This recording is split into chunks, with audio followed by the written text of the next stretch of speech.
Hello, people of the internet. This is Kaiju Noir here with another comic book review. Here with me once again is fellow son of Sarazawa and master of wrestling raging Cajun redneck gators, Superdm64. Greetings all. In fact, I just came from the bayou, and the gators are really biting. Yeah, caught a nasty one today. Oh yeah, big one. And today we are here to talk about the Dark Horse Gamera miniseries, which lasted 4 issues and was meant to be the story was meant to take place after Gamera Guardians of the Universe. Now, Super DM, when we were talking about this comic, you had never heard of it until I brought it up in our conversation, right? Yeah, correct. Yeah, it's kind of unfortunate that not many people knew that there was an American Gamera comic. Mostly because, for most Kaiju fans, when they think of Dark Horse, they tend to think of the Godzilla series. Right. Well, I mean, it's 4 issues. It's a Dark Horse property, so it's not exactly mainstream or anything. Mm-hmm. And it's Gamera, who has never been as big here as Godzilla. He competed in the box office in Japan really well, but yeah, and most people who know Gamera in America were either alive when his movies came out or are Kaiju fans. Mm-hmm. And I think, I'm not sure exactly when, but I think I have the feeling that Gamera Guardian of the Universe came out came out in America sometime after its premiere in Japan. I think so. Yeah. So let's go into a short plot synopsis for this 4-issue series. So as I mentioned before, Gamera Guardian of the Universe, the comic, takes place. It doesn't really outright state it, but it implies that it's like a couple months, maybe half a year after the events of Guardian of the Universe, where we have our 2 main protagonists from the movie, Asagi, the girl with the psychic connection to Gamera, and Nagamine, the ornithologist who was studying the Gauss in the movie. They are both invited to South America by one of Nagamine's colleagues, Dr. Carbone, who claims to have found a rare species of a bird on her private island and asked for Nagamine's help to study this creature.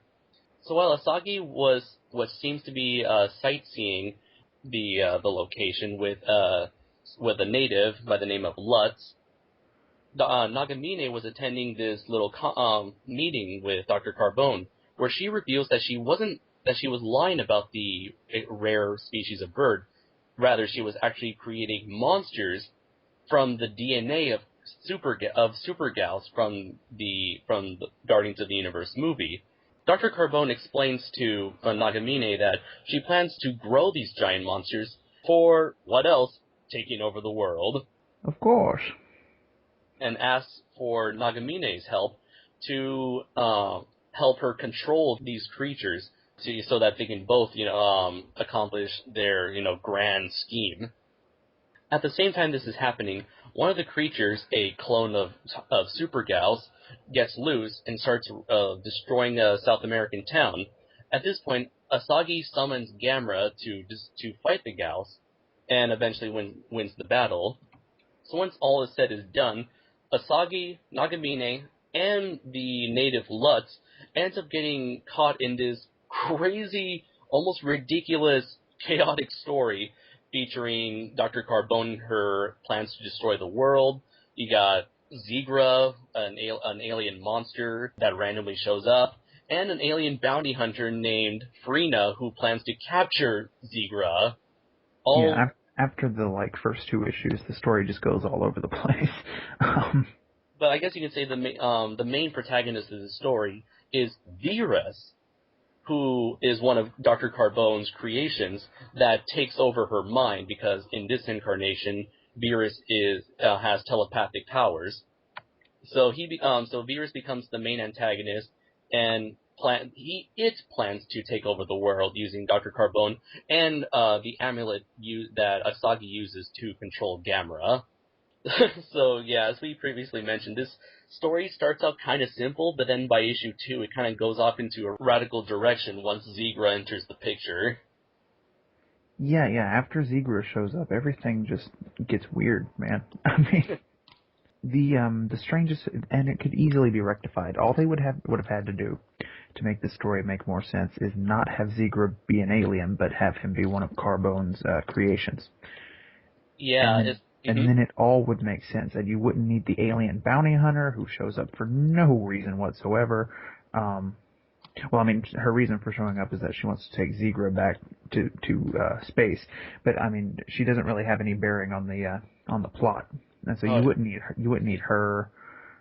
Just it would be a better story overall. I feel like the writers, they want to make this story as sci-fi as possible, so maybe they thought that, giant monsters simply wasn't enough, so they had to throw in aliens in there just to make things more exciting. Yeah, it comes down to a problem that I have with this that I guess I'll go ahead and bring up now. Um, this is supposed to be set in the Heisei continuity, but it Hmm. feels very Showa.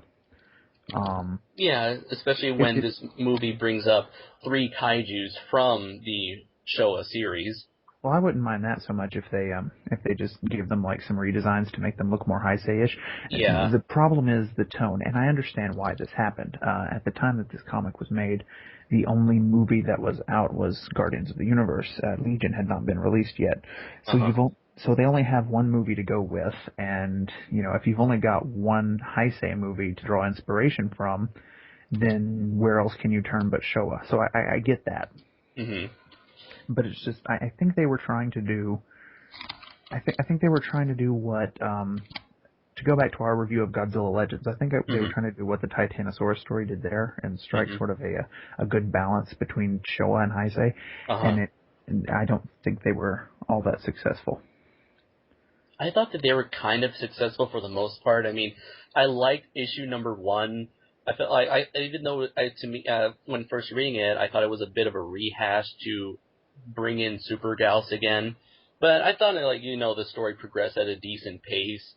But yeah, it's right when Zigra enters the fray, and then you see that alien bounty hunter. I feel like the story tends to lose focus as you got like all these different things going on.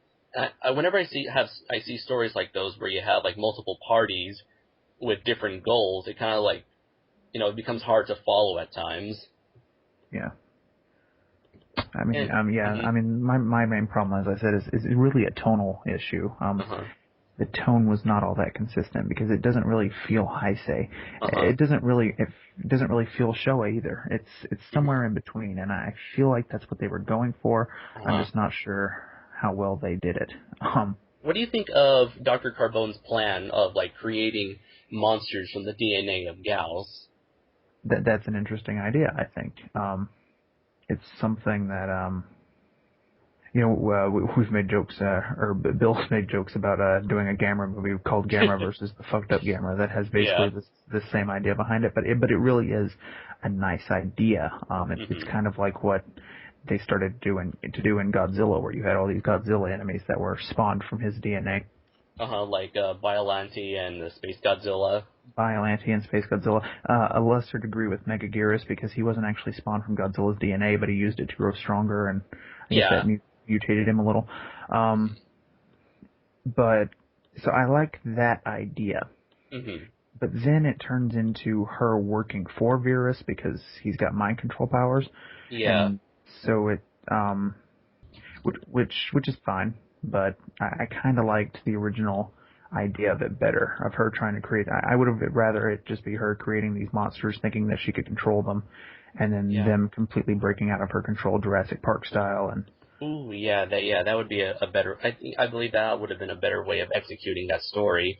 Just kind of like shows her as this character who thinks she's on top of the world, only to have her, have her be crushed by her own blindness and unwillingness to accept the fact that there are just some things in this world you cannot control, even if it is your own creation. right. I mean, the good thing about what they did with it is that we get a lot of good character stuff from her henchman slash lover, Gusano. Yeah, Um, I like Gusano. I mean, I thought he was a decent character, and I liked his whole little character arc where he starts questioning the fact that hey, maybe dealing with giant monsters isn't exactly a safe thing to do. Right. He becomes very concerned for her because he does genuinely have feelings for her, and Mm-hmm. it's a good. He has a very good character progression in this. He might even be my favorite character. I'm trying to determine Uh-huh. if that's correct because the main character of the piece is Lutz, but Right. ah, He's kind of like that outsider who's like just who is like completely lost on this. He's like, hold on, you got psychic girls, you got giant turtles and bat creatures and all this stuff going on. I guess it's supposed to be like a sort of like a maybe like a callback to the first movie where you have all those characters who are like, what's going on? So now you have a new character who has that what's going on reaction, which I guess yeah, that can be a sort of like, again, a little bit of rehashing. But then I understand that they're trying to use him to introduce new readers to people who are not used to the Gamera franchise. right. And I mean, the only problem I have with that is that then they do the whole him stealing the amulet thing. Right, because at one point in the story, after the battle with Gauss, Asagi becomes injured and becomes hospitalized, at which point Lutz, who is with her, decides to steal her amulet, thinking that he could use it to control Gamera, much like how Asagi did in both this story and in the first movie. Yeah, and at that point you're like, okay, wait, is this guy supposed to be a villainous character, or what's going on here?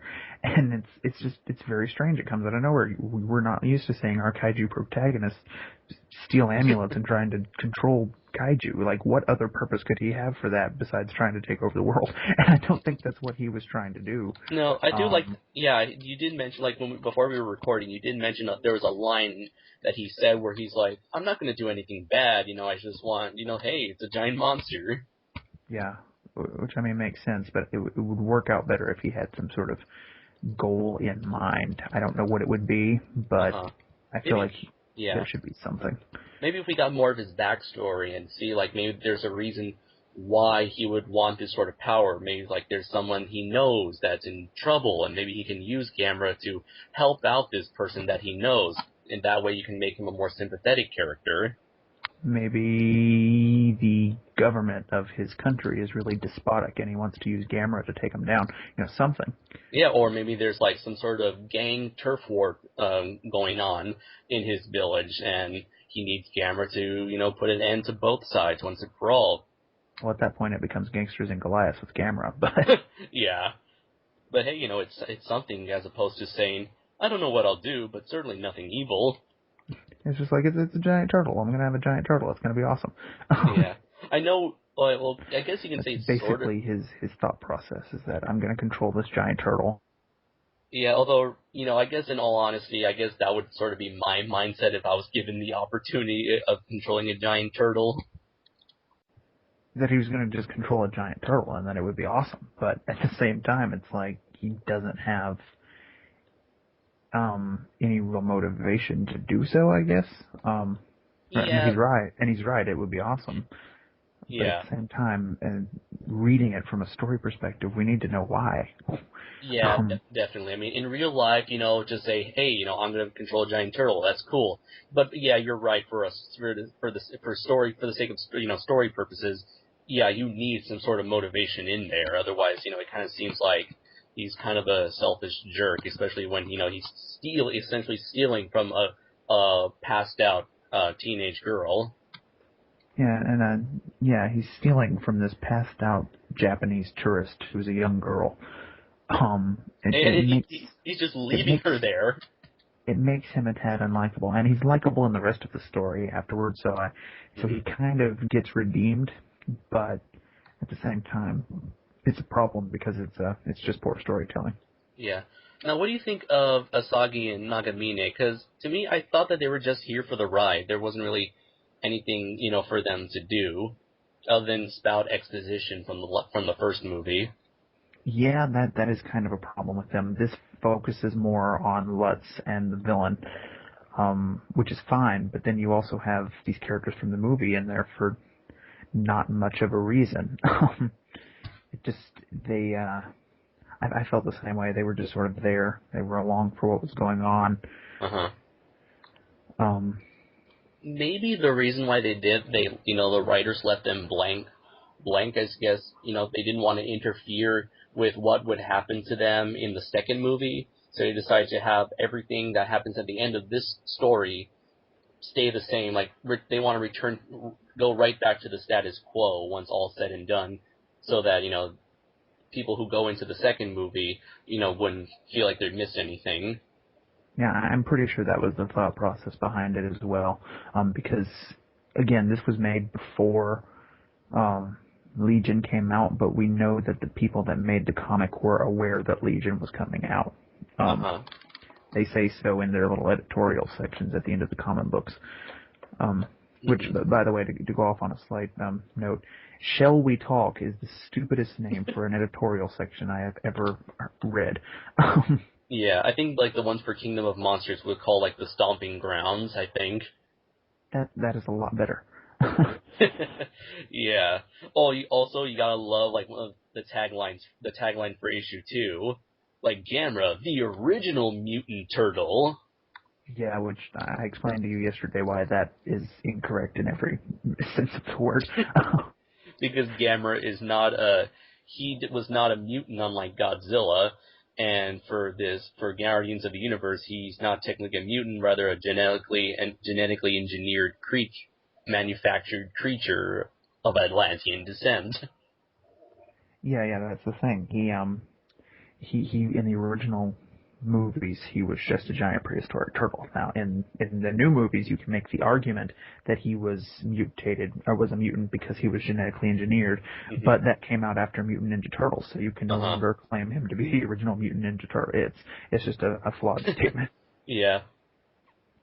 So, yeah, we pretty much, I guess, yeah. The problem with the story is that it kind of goes all over the place. We don't need this alien chick. The Japanese characters are, again, like you said, just sort of there to move things along and to spout exposition.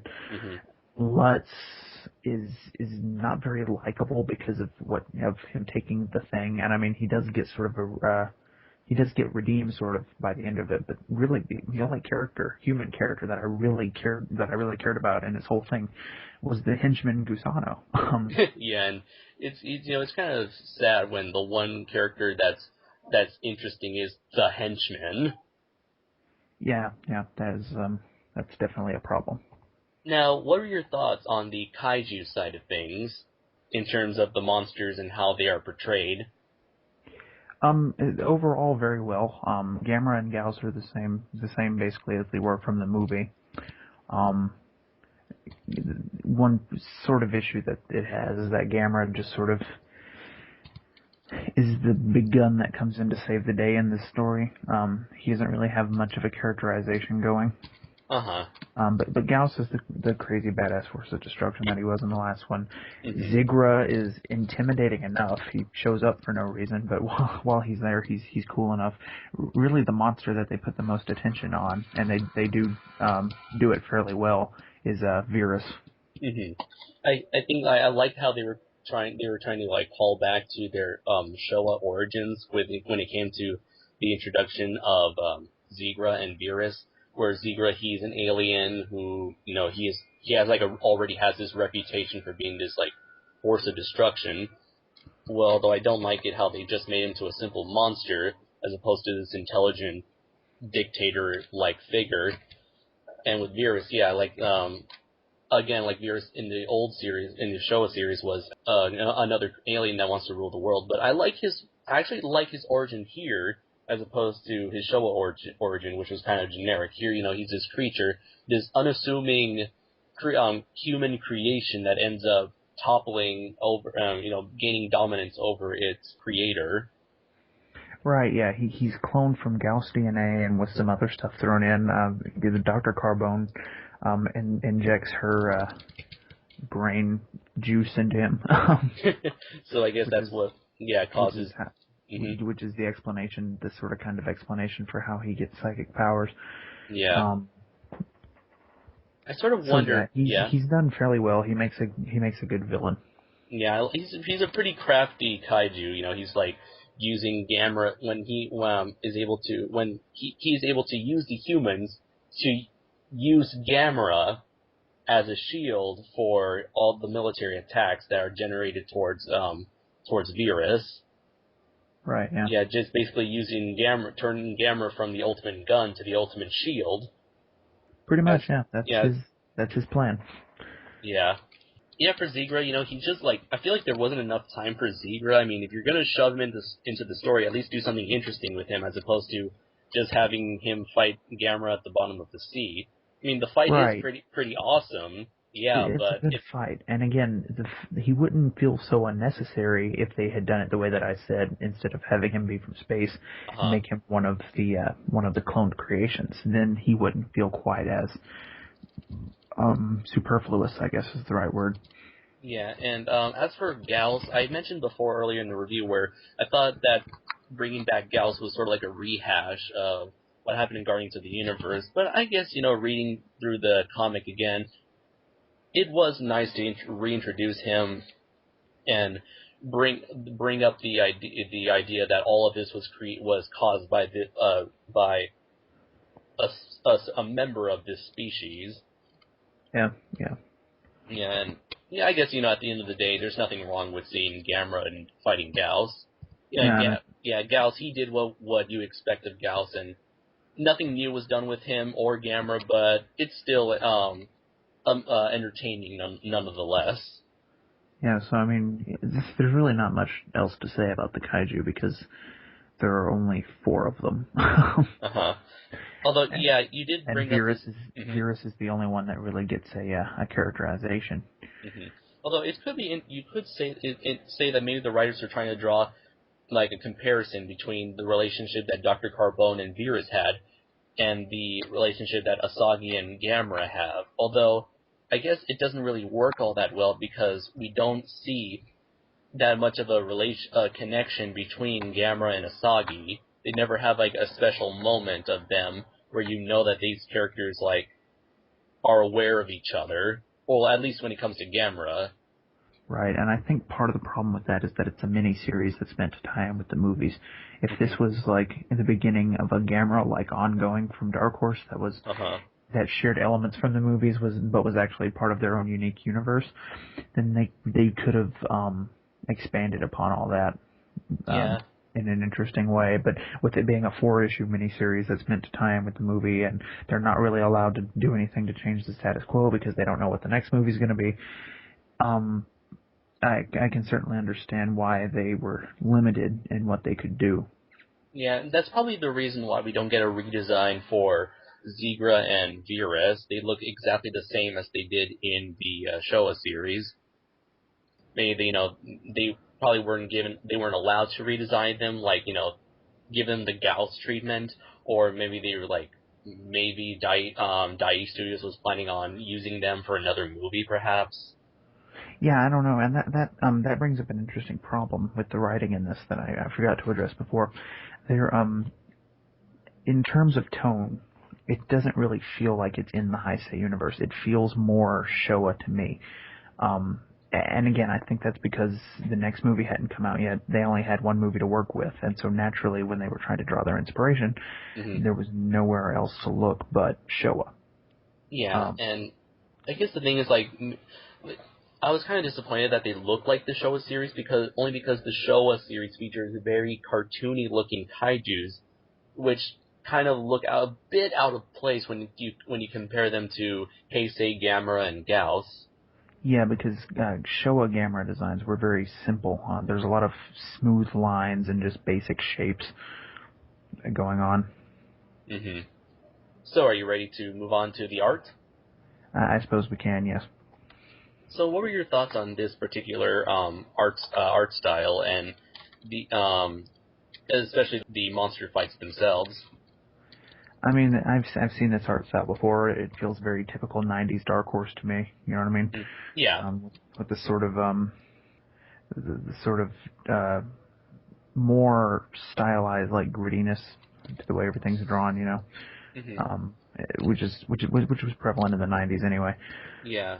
It seemed like a lot of characters, they seem realistic for the most part, except, again, like you mentioned the 90s thing, whenever there's a guy who's like a very well-built character, they end up looking like Colossus from the X-Men because of how giant they look. Oh, Especially Gusano. Gusano, yeah. Yeah, Gusano is the Hulk. Yeah, it's like, He falls off the Eiffel Tower into a pit of fire and survives. it's like, are you sure you're in the right comic book universe? Yeah, that is true. It is very typical '90s. And as a '90s kid, that doesn't bother me so much. Right, it kind of looks like let's say like the Todd McFarlane Spider-Man comics, of the time. Right. I mean, it's not like I say '90s. A lot of people, when they hear '90s comic, they think Rob Liefeld. It doesn't look Rob Yeah. Liefeld. It No, looks. I would say Todd McFarlane-ish. Yeah, I guess Todd Yeah, I McFarlane. mean, if you think back into like the Venom, the Black Suit Venom saga, that sort of stuff. Yeah, I'd say that would probably be a good comparison to Yeah. draw. And let's see, I'm gonna try to look for this the artist who did this. This we can at least give credit to them. Okay, the writer of this story was Dave Chips, and the penciler was Mozart Koto, inker Mike Sellers, and colorist Art Knight. So yeah, I guess this was back in the day when the art was split between 3 people as opposed to 2 nowadays. Yeah. So I mean, it's typical '90s comic art. It's not bad. But nothing really that unique about it. No, and I think if they had maybe one of the other big problems with it you already brought up is that the kaiju designs of Zigra and Virus they just don't fit in with the rest of the world. And I think if they had done some slight redesigning to them, maybe even just a color palette thing, then we could have had something a little better here. Although I do say that they're faithfully portrayed here in this comic. Especially like they each have their like cool moments. Like the very first page spread where the very first time you see Zebra, he's just bursting out of the water, the ocean. I thought that was like a very cool scene. Yeah, and that's the other thing. In terms of choreography, the action in this is really good. Yeah, I love that fight between Gamera and Gals. I mean, you see like Gamera, he's like, okay, I'm ready for this. I've been through this before. Bring it on. Yeah, the fights are all good. You can tell what's going on, and that's really where the art in this does shine for all the low points of it. If you're gonna read this comic, definitely check it out for the fights. Yeah, don't go in expecting Matt Frank art because you're not getting Matt Frank art. But what you are getting is fights that flow well. That reminds me, I'm sorry I didn't bring this up in the story, but when Dr. Carbone was revealing to Nagamine her essentially like test tube monsters, one of there are multiple canisters, one of them featuring Virus, and another one featuring this lizard-like creature that I'm pretty sure was supposed to be an homage to Barugon, and I was so disappointed that that this lizard creature is never seen again in the comic. It explodes, it gets destroyed along with the rest of the canisters, save for Virus. And the fact they draw attention to this lizard creature twice. So I thought that meant that that was going to be another kaiju. Yeah, I don't know if that was supposed to be Barugon. If it was, that's a nice reference. But yeah, like you said, it would have been nice to see more of it, or for it to have a role in the overall story other than just an extra monster. Yeah, I mean, I felt like that was a really wasted, potential. Yeah, I mean, she had 4 or 5 different canisters in that lab, all of which could have been new monsters for this story. But I mean, with it being 4 issues, obviously they couldn't really do the full scale, like, okay, she releases all these creations on the world, so her lab gets destroyed and it's just Virus. And at the end of the day, it's not a huge problem, but yeah, it is a little disappointing. Yeah. So is there pretty much anything left to say other than, our final thoughts? I don't think so. There's not a lot to say about this miniseries. Just don't go in expecting something great, but don't go in expecting it to be bad either. Like I'm going to be honest, I went into this thinking it was going to be bad. And really? What made you think that? I don't know. Probably because you never heard of it, being a big, huge kaiju fan.